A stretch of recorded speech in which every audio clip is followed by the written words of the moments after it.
In chapter 2, Eliot discusses ethics as personality traits that you have or don't have, that you learn from other people that influence your life. Making ethical choices is a skill that, with practice over time, can improve. Ethical decision making aligns with a person's motivation and choices.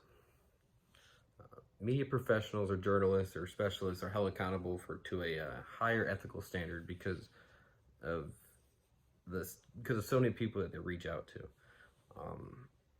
If they didn't have a higher ethical standards, then they could just be lying to everybody else and they wouldn't even know it as the truth.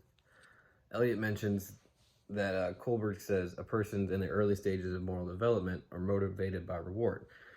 These people are dependent on external authority. Eliot states that he also states that in the middle stages of ethical development is called conventional because people operate in this level more often than others. Kohlberg suggests that in this stage, people look to their peers and are influenced by rules and laws that govern situations in making ethical situations.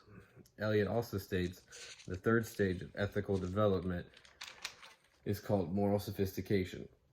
In this stage, people are able to reason in decision making to make sophisticated choices. People change and grow through challenging experiences. This is how moral sophistication is reached.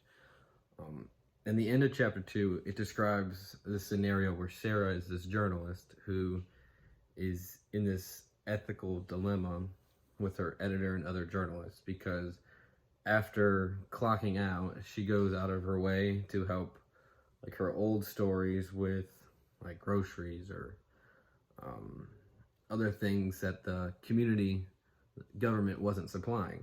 And the editor reached out to her saying that the other journalists are upset by with this and she has to stop it.